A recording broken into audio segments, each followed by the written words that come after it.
Hey guys, welcome to my channel. My name is Olunaike-Talabi. You can call me Ho-Ho-T. I am very happy and pleased to be with you again today, sharing another video, very useful video that I think can make your process for coming to study in the UK very seamless.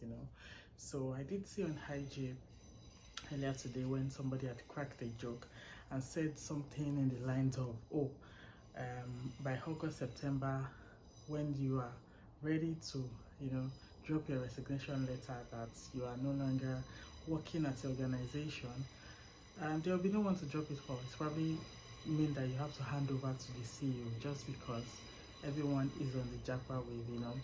And I thought, that's a really, really, really, you know, it's a joke, but it's just the reality of what Nigeria is. And I know that so many people who really want to leave the country but just have difficulty, financial constraints mainly. And I've come to share 5 ways in which I think you can fund your study abroad dreams. A lot of us, when we started off on the journey to come study abroad, didn't have a lot of funds, but we were able to maneuver our ways around it. And here are some of the ways that I think myself and a lot of other people who have been able to successfully come to study in the UK or anywhere else in the world have been able to maneuver the financial constraint. And number one on my top, of course, what tops the list is your savings. All of us do have one savings or the other that we've kept aside for one, capital project or the other. It might not even be for a capital project, it could just be some money you've kept away for yourself, for emergency sake, emergency funds, whatever it is, you can take out of your savings. Savings is always a key of, a place where you can just grab the funds you have and then get going. Number 2 on my list would be selling off some of your property or assets. So I know that this might sound like, oh, how would you sell off all the things you have? Just see studying abroad as a project, as a capital project, as a family project. If you see it that way, selling off some of the important, assets you have to achieve something that is going to be beneficial for the family wouldn't be too much of a big deal. So yes, number 2 on my list would be selling off some of your properties. It could be landed property, it could be shares, stocks, bond, whatever it is you have that can become a huge amount of money for you if you sell them off, are always going to come readily useful when you want to fund your study abroad application or dreams.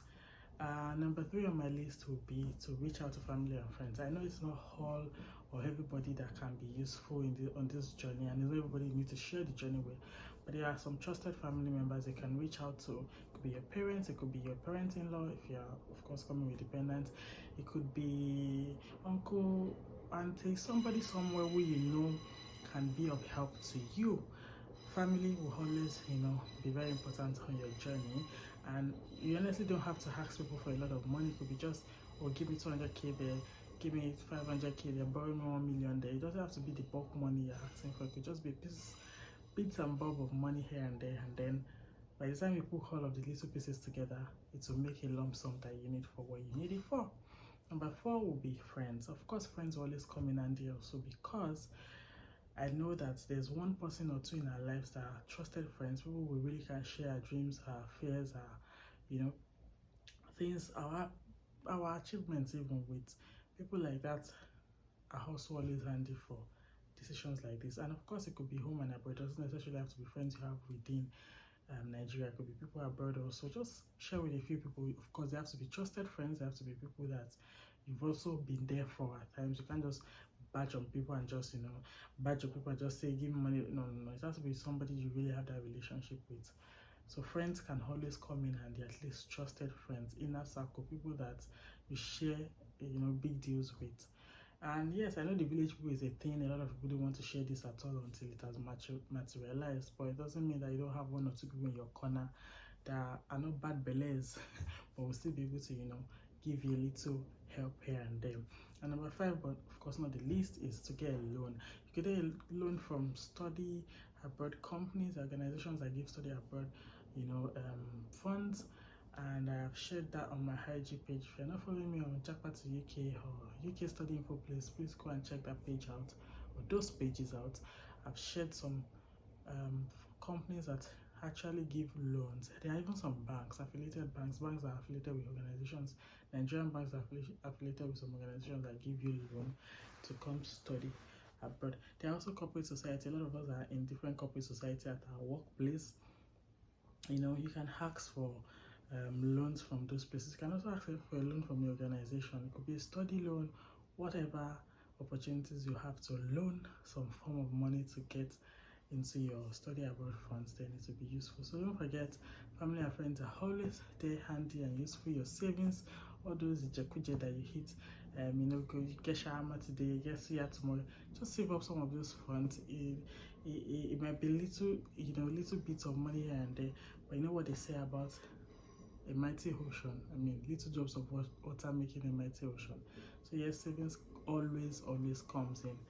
And the loan banks, loan companies, cooperative society, your organization where you work can also, you know, raise you some money if that is something that is available at your workplace. Don't forget to take, you know, make use of all of those opportunities, because at the end of the day, like I said, where there's a will, there will always be a way. Where there's a will, there will always be a way. Just you know, focus on the goal, don't relent, keep putting things together, keep trusting God, and of course, always, let's not forget the God factor. Trust God with your heart and see it as a project, see it as something you need to achieve, and you will definitely get there.